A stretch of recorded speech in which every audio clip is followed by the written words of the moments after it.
Pertama saya mengucapkan terima kasih kepada Bapak dan Ibu Gembala yang walaupun tidak ada bersama kami. Terima kasih kepada pengurus keluarga dewasa muda yang memberikan kepercayaan kepada saya untuk bisa melayani di wadah ini, saudara. Puji Tuhan. Saya akan memperkenalkan dulu nama saya. Nama saya Andreas. Nama Tionghoanya Lu Guan Hok. Saya berasal dari Sumatera. Dan Tuhan mempercayakan kami melayani pekerjaan Tuhan di daerah Tanjung Priok. Saya merintis pekerjaan Tuhan di sana mulai dari tahun 84 dari ada artinya satu keluarga, dan sampai saat ini sudah berapa ya? Dari 83 sampai sekarang 84 ya, 32 tahun ya. Oleh kemurahan Tuhan kami masih tetap bisa bertahan, semua karena doa-doa anak-anak Tuhan, bukan itu karena kekuatan dari Tuhan. Puji Tuhan, saya dikaruniakan Tuhan 2 orang anak, putri dan putra. Putri maksudnya yang paling tua.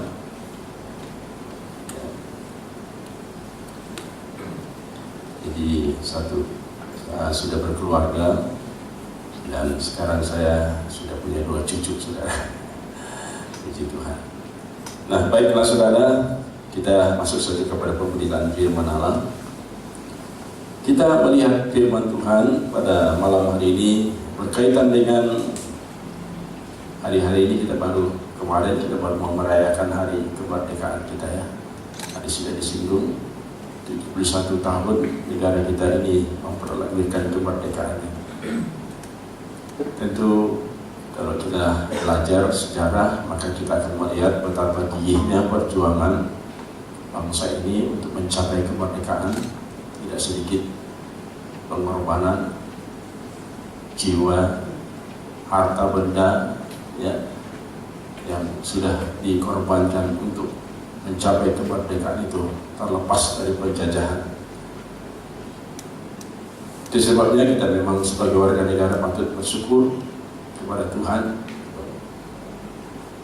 kemerdekaan yang Tuhan berikan kepada kita. Sehubungan dengan itu, saya memberikan tema khotbah pada malam ini, kebenaran yang memerdekakan. Kita dapat lihat di dalam Injil Yohanes pasal 8 ayat 30 sampai ayat 36.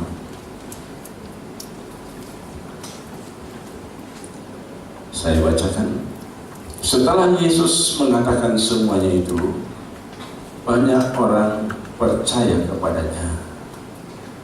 Maka katanya kepada orang-orang Yahudi yang percaya kepadanya, "Jikalau kamu tetap di dalam firman-Ku, kamu benar-benar adalah murid-Ku, dan kamu akan mengetahui kebenaran, dan kebenaran itu akan memerdekakan kamu." Jawab mereka, "Kami adalah keturunan Abraham dan tidak pernah menjadi hamba siapapun. Bagaimana engkau dapat berkata kamu akan merdeka?" Kata Yesus kepada mereka, "Aku berkata kepadamu, sesungguhnya setiap orang yang berbuat dosa adalah hamba dosa. Dan hamba tidak tetap tinggal dalam rumah, tetapi anak tetap tinggal di dalam rumah. Jadi apabila anak itu memerdekakan kamu, kamu pun benar-benar merdeka." Puji Tuhan. Saudara, firman yang kita dengarkan ini adalah satu hal yang dikatakan Tuhan Yesus sendiri berhubung dengan kemerdekaan tadi ya. Sebagaimana bangsa kita memperingati kemerdekaan ya, tentu sebagai orang yang percaya kita pun tahu bahwa dulu kita juga adalah hamba dosa. Karena firman Allah mengatakan, sekalian manusia telah berbuat dosa dan telah kehilangan kemuliaan Allah. Dulu kita adalah hamba dosa sebelum kita mengenal Tuhan. Setelah kita mengenal Tuhan, kita boleh dibebaskan, kita dimerdekakan, kita diselamatkan, kita ditebus oleh darah Yesus, kita menjadi orang yang merdeka. Pertanyaannya adalah, sejauh mana kemerdekaan itu yang sesungguhnya kita boleh nikmati dan alami di dalam Kristus?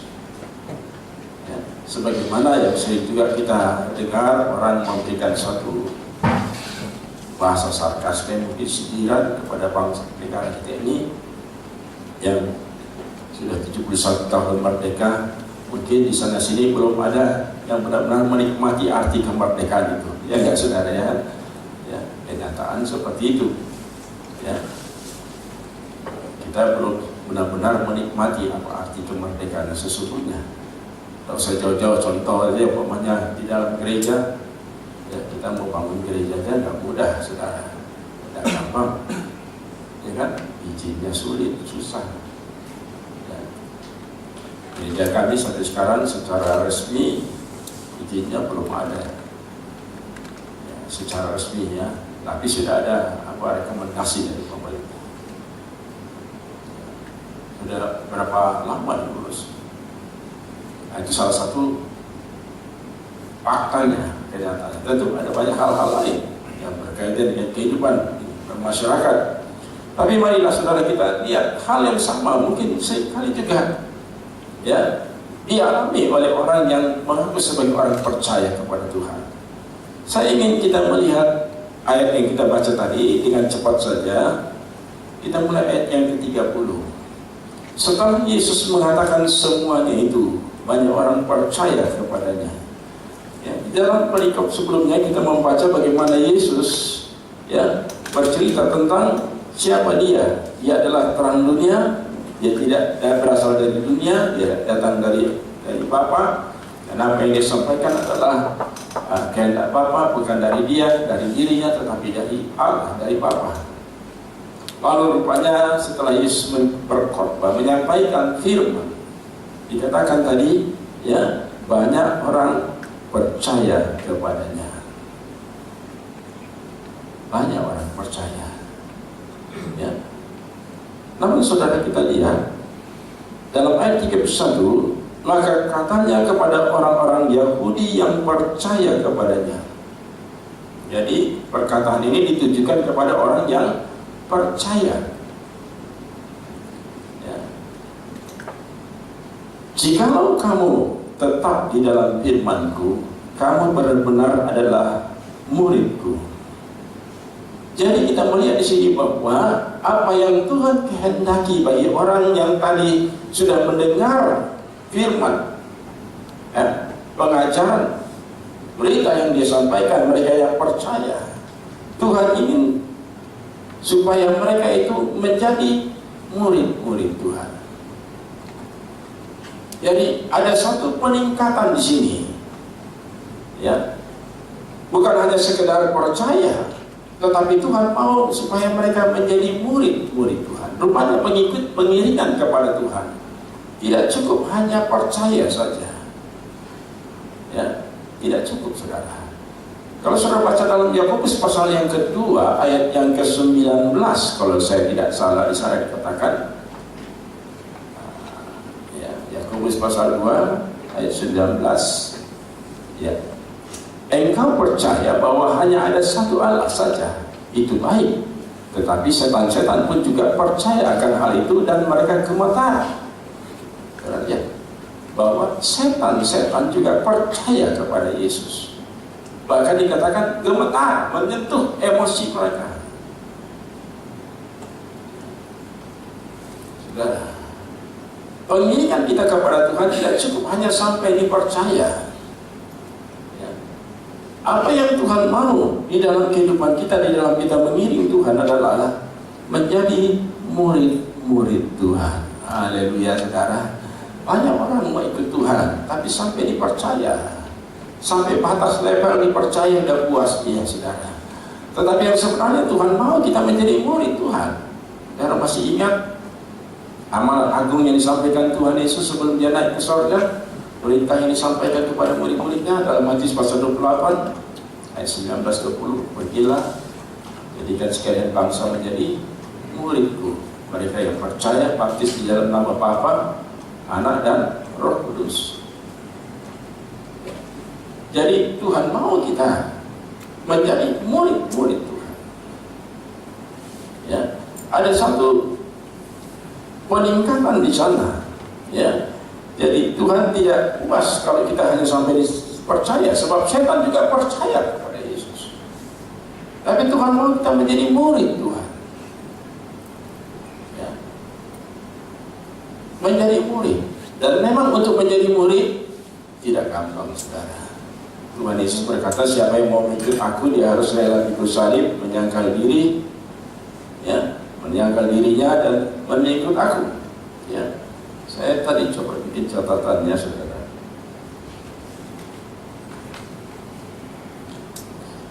Di dalam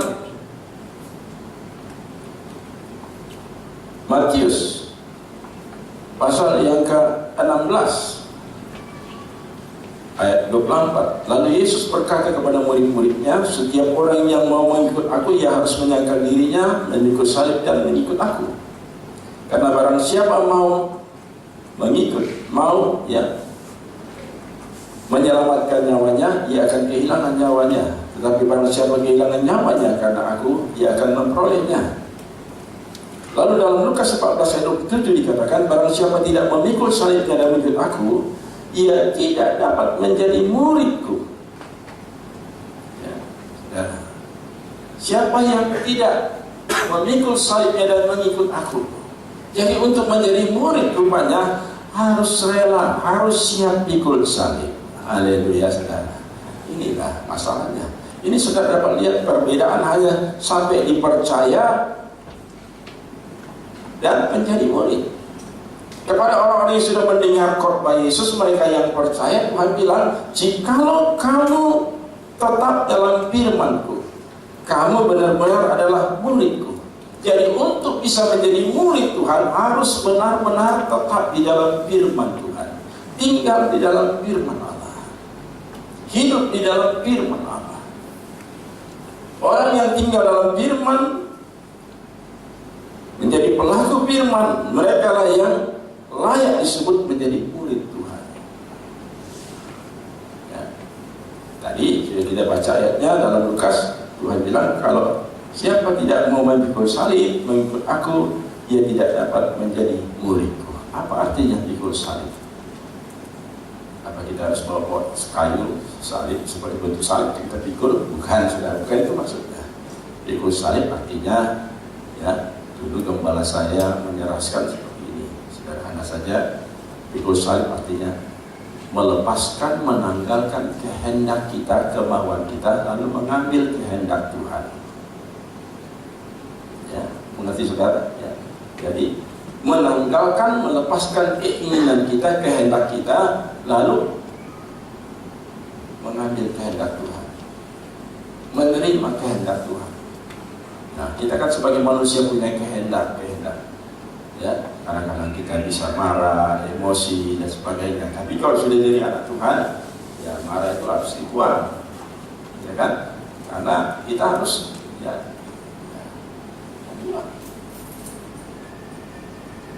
nggak boleh kita menuruti kemauan kita, itu pikul salib.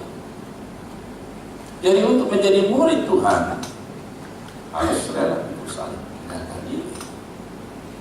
Di dalam Yohanes pasal 8 ini dikatakan, jikalau kamu tetap dalam firman-Ku, artinya berdiri di dalam kebenaran firman Allah, tinggal hidup di dalam kebenaran firman Allah, ya, baru bisa menjadi murid. Tadi saya tertarik dengan kesaksian kasih kita tadi yang menjelaskan bahwa kalau kita benar-benar di dalam firman, kita juga akan, ya, melihat janji Allah itu benar. Ya, firman Allah itu benar. Nah, saudara, ya, jadi untuk menjadi murid harus kita tetap di dalam firman. Persoalannya, saudara, adalah banyak orang yang mau ikut Tuhan tetapi tidak rela, tidak siap pikul salib, tidak mau pikul salib, tidak mau menyangkal diri, ya, karena masih senang dengan hal-hal dunia ini, kesenangan pribadinya, kehendaknya, dagingnya, ya. Lalu kemudian kita baca tadi ayat yang ke-32, dan kamu akan mengetahui kebenaran, dan kebenaran itu akan memerdekakan kamu. Jadi orang yang namanya murid, ia akan mengetahui kebenaran. Di dalam zaman dulu apa pengertian murid, saudara? Zaman dulu murid itu berarti seorang yang meninggalkan keluarganya lalu dia pergi mengikut seseorang, berguru kepadanya.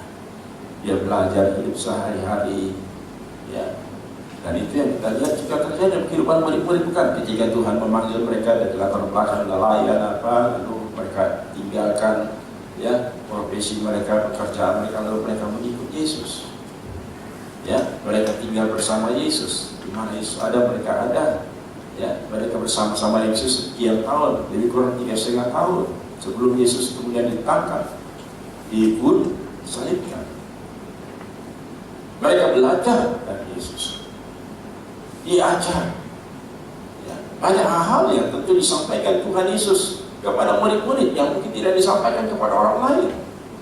Banyak pengalaman-pengalaman yang mungkin dialami oleh murid-murid bersama dengan Yesus yang mungkin tidak diketahui oleh orang lainnya, kan saudara? Ya, termasuk umpamanya ketika mereka menyeberang di danau, ketika mereka melihat mukjizat dengan 5 keteng roti 2 ekor ikan dan sebagainya, kesembuhan, saudara. Banyak hal-hal yang mereka lihat, alami, saksikan. Dan itu membuat mereka semakin bertumbuh di dalam iman mereka, dalam pengenalan mereka kepada Tuhan, dalam kasih mereka kepada Tuhan. Ya. Dan itulah yang Tuhan juga mau dalam pengiringan kita kepada Tuhan. Ketika kita tinggal di dalam firman Allah, maka kita akan menjadi murid-muridnya. Lalu ketika kita menjadi murid, kita akan mengetahui kebenaran. Mengetahui kebenaran itu penting, saudara. Ya, kebenaran di dunia ini sekarang banyak kebenaran, orang mengejar cari kebenaran. Tapi kebenaran dunia ini bukan tidak ada, tetapi kebenarannya hanya sifatnya semu. Kebenaran yang hakiki yang sesungguhnya adalah hanya kita temukan di dalam Yesus. Amin, saudara. Karena Yesus berkata, akulah jalan, kebenaran, dan hidup. Tidak ada seorang pun sampai kepada Bapa kecuali melalui aku. Dialah kebenaran, jalan, kebenaran, dan hidup. Berbicara tentang kebenaran, ya, di dalam Yohanes 17 ayat 17 Tuhan Yesus juga berkata dalam doanya, kuduskanlah mereka dalam firman-Mu, karena firman-Mu adalah kebenaran. Jadi firman Tuhan juga adalah kebenaran. Haleluya, saudara. Firman Tuhan adalah kebenaran. Dan siapa firman itu? Yohanes pasal 1 ayat 1 mengatakan, pada mula pertama adalah firman, firman itu bersama-sama dengan Allah, firman itu adalah Allah. Ya. Lalu dalam ayat 14 katakan firman itu menjadi manusia dan tinggal di antara kita. Kami telah melihat kemuliaannya. Dan seterusnya. Ya. Jadi saudara, kita lihat bahwa firman itu adalah Allah. Firman itu menjadi manusia, menjadi daging. Itulah Yesus. Jadi berbicara tentang kebenaran, itu adalah Yesus. Itu adalah firman Allah. Dan Roh Kudus juga disebut adalah Roh kebenaran. Haleluya. Kita dapat baca itu dalam Yohanes pasal 14 dan Yohanes pasal 16. Roh Kudus itu disebut juga sebagai, bukan saja sebagai penolong, tetapi dia juga disebut sebagai Roh kebenaran. Roh kebenaran. Jadi segala sesuatu yang berhubungan dengan kebenaran itu menunjuk kepada Allah, kepada Yesus. Artinya apa? Ketika kita berpegang atau tinggal di dalam firman Allah, kita menjadi murid-murid Tuhan. Kita disebut sebagai murid Tuhan. Dan sebagai murid Tuhan, maka kita akan mengerti, mengetahui kebenaran. Mengenal siapa kebenaran itu yang sesungguhnya. Dan yang luar biasa adalah kebenaran itu akan memerdekakan kamu. Haleluya. Ini yang paling penting. Ya, saudara, kebenaran yang memerdekakan. Artinya Tuhan adalah firman itu, Roh Kudus adalah kebenaran itu yang sanggup memerdekakan, menolong kita, membebaskan kita. Ya. Tadi saya sudah singgung bahwa ya, kita contohkan di negara kita ini yang sudah merdeka 71 tahun, tapi toh masih kita merasa belum ada ya kemerdekaan yang sesungguhnya yang tidak boleh nikmati sepenuhnya. Secara rohani juga, ya banyak orang yang sudah ada di dalam Yesus tetapi belum menikmati, bukan karena kebenaran itu tidak berfungsi, tidak, saudara, tetapi karena memang belum mengalami. Sebab apa? Sebab belum menjadi murid. Karena firman Allah yang berkata, orang yang menjadi murid akan mengetahui kebenaran, dan kebenaran itu yang akan memerdekakan. Memerdekakan dari apa, saudara? Waktu Yesus menyampaikan firman ini, ya, mereka yang mendengar memberikan reaksi. Kami keturunan Abraham tidak pernah menjadi hamba siapapun. Bagaimana kau dapat berkata kamu akan merdeka? Ya, lalu Yesus menjawab, kata Yesus kepada mereka, aku berkata kepadamu, sesungguhnya setiap orang yang berbuat dosa adalah hamba dosa. Nah, ketika tadi saya bertanya, kebenaran membebaskan kita dari, memerdekakan kita dari apa? Pertama adalah memerdekakan dari dosa. Dosa ini yang paling penting, saudara. Sudahkah kita benar-benar menikmati kemerdekaan itu dari dosa? Artinya dosa tidak lagi berkuasa di dalam kehidupan saya dan saudara. Bisa bilang ya? Haleluya. Ya. Dalam kehidupan kita setiap hari, sudahkah kita mengalami kemerdekaan ini? Saya sudah merdeka dari, ya katakanlah umpamanya dari ya sifat-sifat daging itu, marah, emosional, atau ya ego kita, ya, atau apalagi ya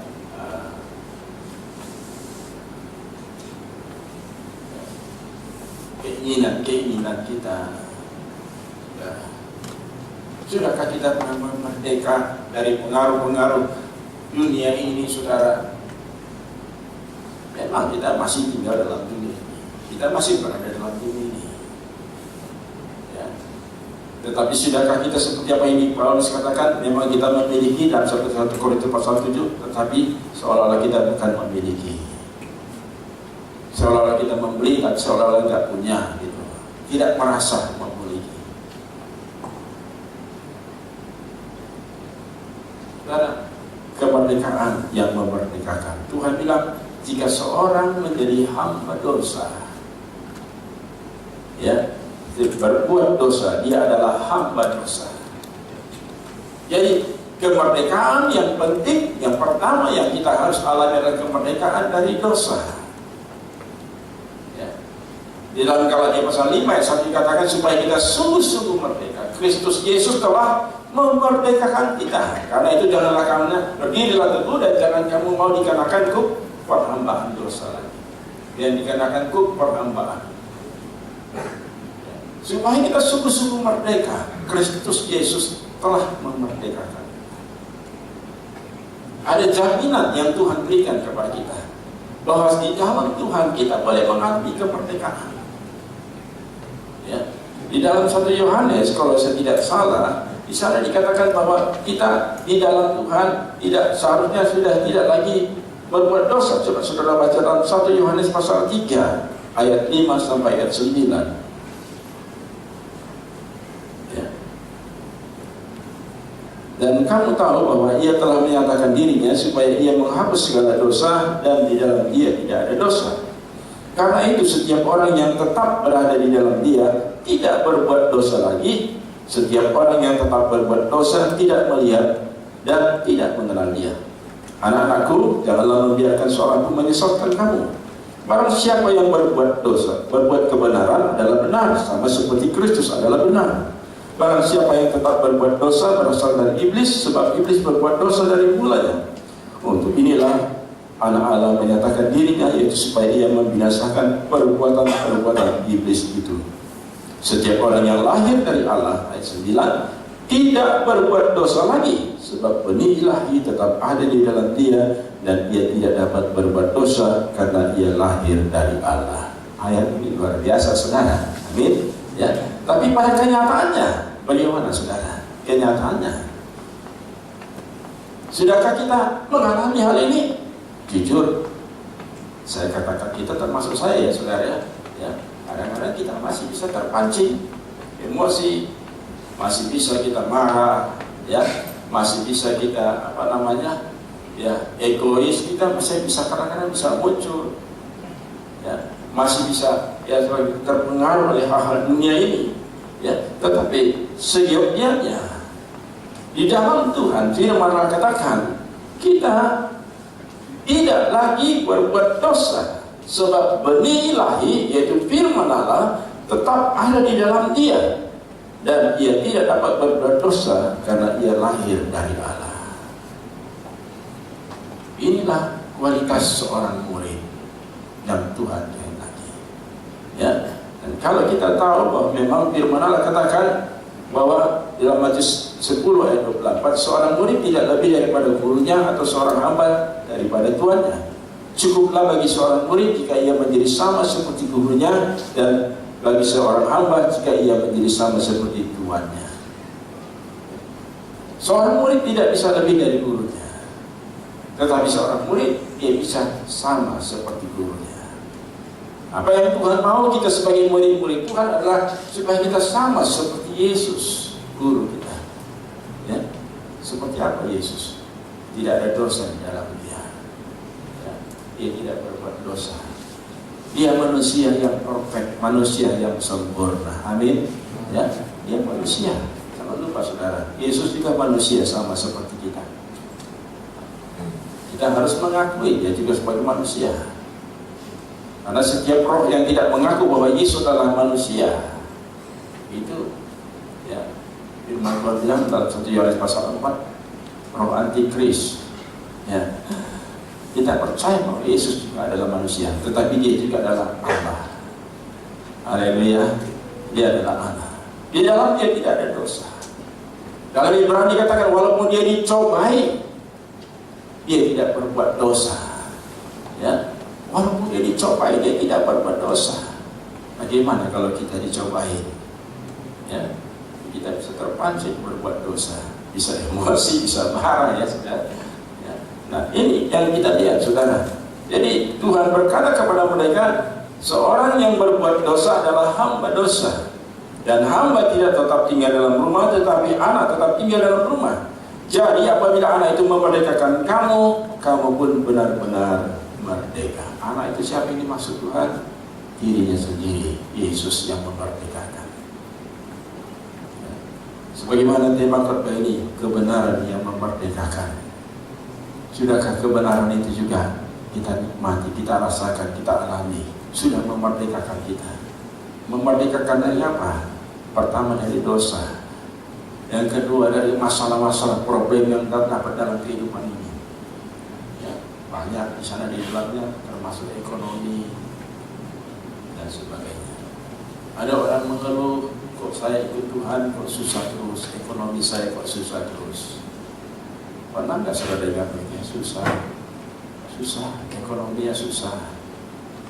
Ya, sebenarnya kalau kita berpegang kepada firman Allah, tinggal dalam firman Allah, kita akan melihat janji Allah itu.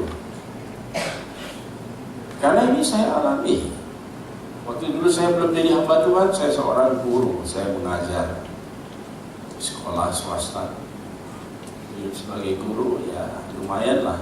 Artinya ya buat saya secara pribadi masih lajang waktu itu, ya masih lebih dari cukup. Namun pada faktanya selalu kekurangan. Sampai satu saat waktu saya pulang, saya waktu itu mengajar di satu kota namanya kota Tanjung Balai, kira-kira 180-an kilo dari kota Medan. Kalau hari Sabtu, Minggu saya libur, saya pulang. lihat orang tua, ketemu keluarga, orang tua, lalu minggu siang kembali balik lagi. Saudara, waktu saya pulang satu waktu, pakaian putih biasa, ibu saya tegur saya, nak, dia panggil disebut nama saya, kamu kerja kemana uangnya? Masa nggak bisa beli kaos dalam? Rupanya saudara, dia lihat di belakang saya itu ada pulau. Tahu saudara pulau? Ya, alias kaos dalamnya bolong. Kelihatan ada pulau di belakang karena pakai pakaian putih. Saya tahu ini adalah teguran dari Tuhan. Tapi teguran dari ibu saya itu membuat saya sadar betapa miskinnya saya, masa beli kaos dalam aja nggak bisa. Kenapa? Apa masalahnya? Karena tidak berpegang kepada firman Allah, tidak melakukan firman Allah. Saya tahu apa yang namanya membayar, mengembalikan milik Tuhan, persepuluhan. Tapi saya pikir, itu kan asal saya pergi ke gereja, saya kasih persembahan cukup besar, ya dalam 1 bulan sudah lebih dari persepuluhan saya. Itu logika saya sudah. Ya. Tapi kenyataannya sangat kurang. Seperti firman Allah, simpan uang di kantong yang kosong. Tapi teguran yang diberikan Tuhan melalui ibu saya, almarhum ibu saya, menyadarkan saya. Saya pulang kembali ke kota Tanjung Balai, saya berdoa, saya minta ampun sama Tuhan. Saya berjanji, Tuhan, saya akan taat setia kepada firman. Mulai semenjak saat itu sampai sekarang, saya belajar setia taat kepada firman. Kembalikan apa yang menjadi milik Tuhan. Ya, sampai sekarang walaupun sebagai hamba Tuhan, saya melakukan.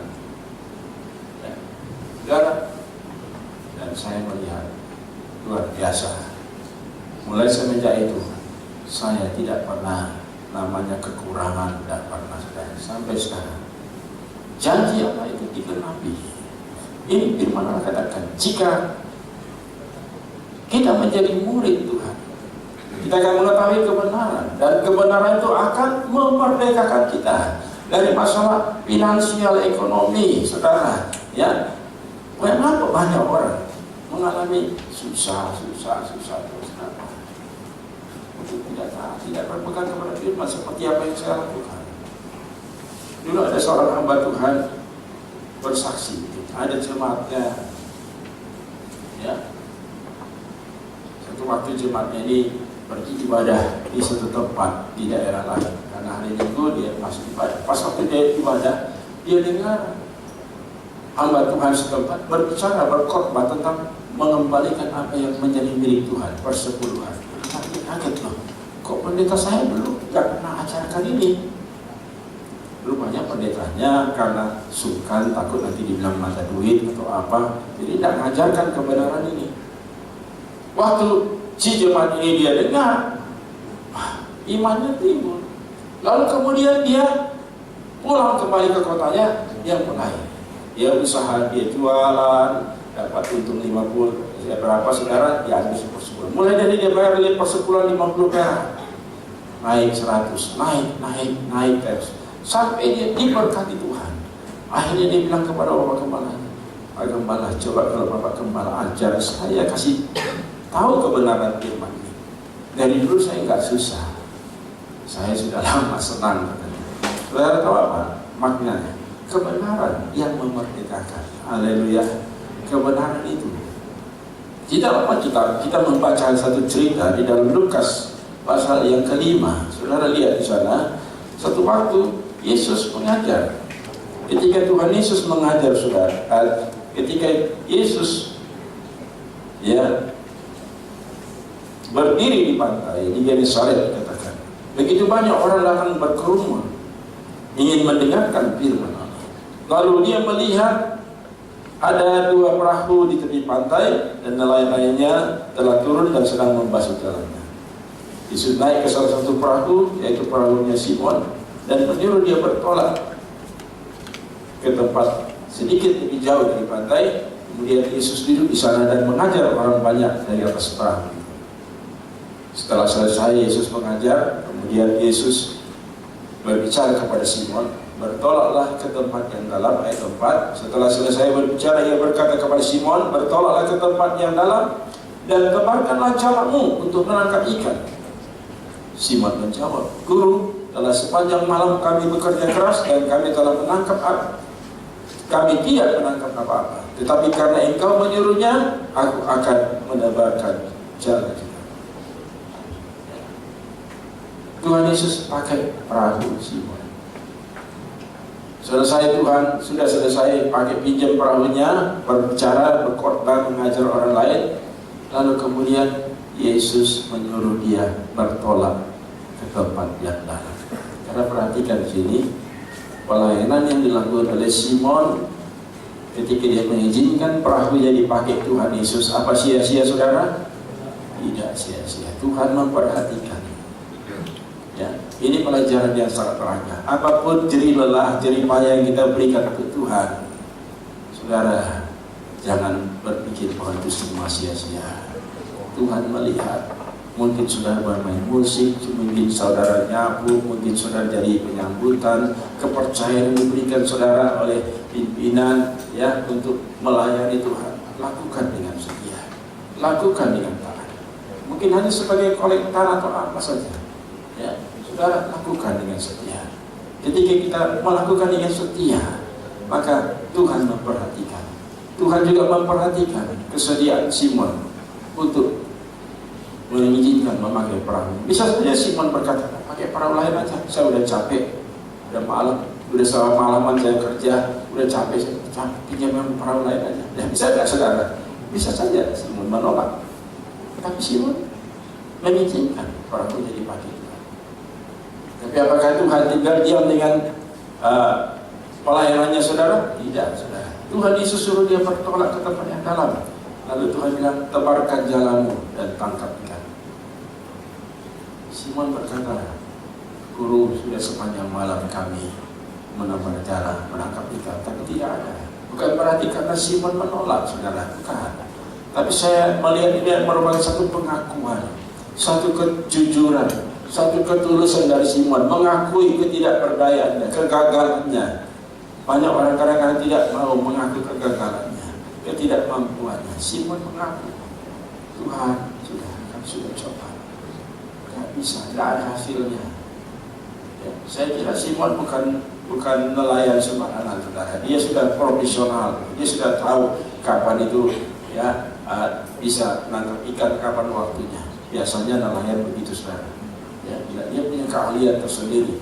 Waktu saya dulu mengajar di Narada, ada satu jemaat yang suka nangkap ikan di Teluk ke sana di Tangerang. Sekarang kami ajak pergi, ya pagi-pagi sudah pergi berangkat.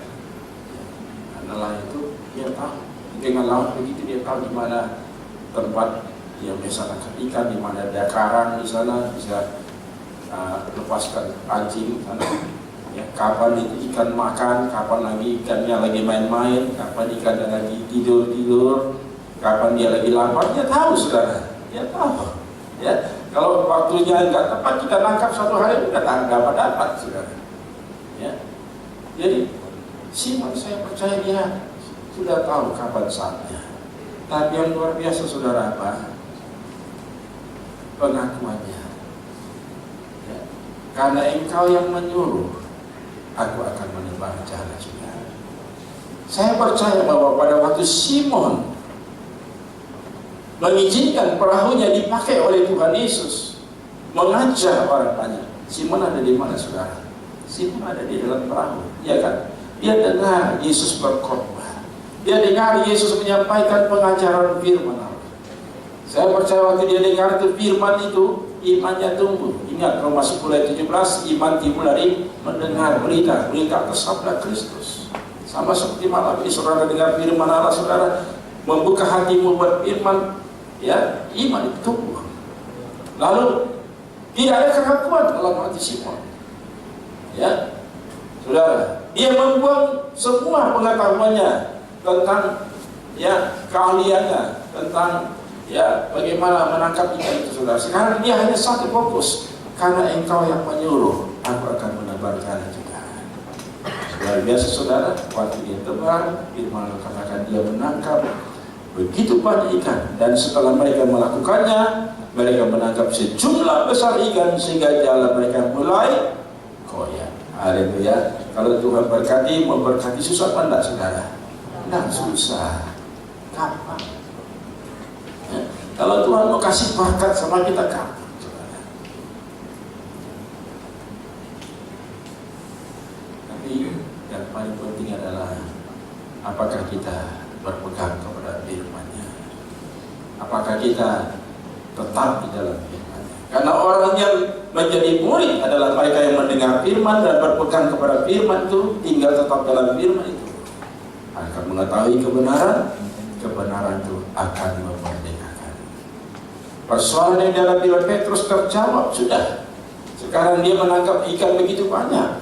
Karena apa? Karena dia melakukan seperti apa yang Tuhan perintahkan. Saudara, maka kita menjadi murid-murid Tuhan. Ya, mau atau tidak mau, Tuhan kehendaki kita semua jadi murid Tuhan. Haleluya. Jadi murid memang kita harus pikul salib, kadang-kadang menyangkal diri. Ya, saudara, kita harus menghadapi banyak hal, itu merupakan bagian. Ya, tetapi murid-murid adalah murid-murid yang mengetahui kebenaran dan kebenaran yang memerdekakan. Ya. Artinya firman itu kita alami, bukan kata orang lagi, tetapi kita sendiri sudah mengalami. Haleluya. Seperti tadi kesaksian saya, ya, itu memang sudah pengalaman saya, pengalaman yang tidak bisa saya lupakan, dan itu sampai sekarang saya terus lakukan. Biarpun saya hamba Tuhan, harus setia, taat, kembali dan akan menjadi milik Tuhan. Itu masalah finansial. Itu ada masalah lain. Banyak orang hidupnya diliputi oleh ketakutan, kecemasan, kekhawatiran, ya kan, kebimbangan, ya, ketidakmenentuan apa saudara. Tapi mari kita kembali kepada firman Allah. Mari kita berpegang kepada firman Allah. Ya, pegang firman Allah. Kita juga memberikan satu contoh bagi kita yang kita dapat baca. Saya tidak tahu apakah saya sudah terlamani atau tidak. Saudara, ketika Yesus menyembuhkan seorang yang berpenyakit pendarahan, sudah dapat lihat itu bahwa perempuan ini sudah menderita pendarahan. Dia sudah mengalami pendarahan selama 12 tahun. Ya, saudara, sudah 12 tahun. Saudara, dan darah itu sudah ya mengalir dari dalam tubuhnya selama 12 tahun. Dan dia ya tidak dapat ya melepaskan diri dari hal itu. Ya. Tetapi saudara, ketika dia mendengar tentang Yesus, ya, lalu dia berkata dalam hatinya, ya, apa yang dikatakan, kalau saja aku menjamah ujung jumbanya, ya, dikatakan kalau aku menjamah ujung jumbanya, aku akan sembuh, ya, aku akan sembuh. Ya. Jadi dia bilang kalau aku menjamah ujung jumbanya, aku akan sembuh. Lalu saudara, ya, dia mulai bertindak, ya, dia menghampiri Tuhan dan dia menjamah ujung jubah Yesus. Firman katakan waktu ujung jubahnya dijamah, seketika lelehan darahnya berhenti. Apa arti ujung jubah itu, saudara? Di dalam Bilangan dikatakan bahwa ujung jubah itu mengingatkan kepada bangsa Israel akan janji-janji Tuhan. Di dalam zaman Musa, mereka diperintahkan imam itu untuk membuat jumbai-jumbai di jubah mereka. Setiap kali mereka pandang jumbai-jumbai itu, mereka diingatkan akan firman Allah, janji Allah, janji-janji Tuhan. Saudara, kalau perempuan ini berkata dalam hati dia akan menjamah ujung jumbai, itu berarti mengingatkan dia kepada janji Tuhan. Dan ketika dia memegang ujung jumbai Yesus, maka perempuan ini mengalami kesembuhan. Dia disembuhkan. Dia dibebaskan dari penyakit yang dia alami selama 12 tahun. 12 berbicara akan pemerintahan. Penyakit itu sudah memerintah, mengendalikan dia. Tetapi pada waktu dia percaya kepada Tuhan dan dia bertindak, ada kemenangan. Dia boleh ada kesembuhan. Haleluya. Saudara, mungkin kita pun mengalami banyak hal di dalam kehidupan kita. Ada tantangan, ada masalah-masalah, pasti ada. Ya, mari kita pegang firman Allah. Kita berpegang kepada Yesus. Ya. Jangan lepaskan peganganmu dari Yesus. Pegang Yesus. Percaya kepada firman. Tinggal di dalam firman. Akui dia. Ya, maka saudara akan melihat berkat Allah, pertolongan Tuhan akan nyata dalam hidupmu. Firman Allah katakan, kamu akan mengetahui kebenaran dan kebenaran itu akan memerdekakan kamu. Haleluya. Apa masalah yang sedang saudara hadapi saat ini? Apa persoalan? Saya tidak tahu, tetapi Tuhan tahu persoalan saudara. Tuhan tahu masalah saudara. Tidak ada yang tersembunyi di hadapan Tuhan. Dia Maha tahu, Dia tahu semua.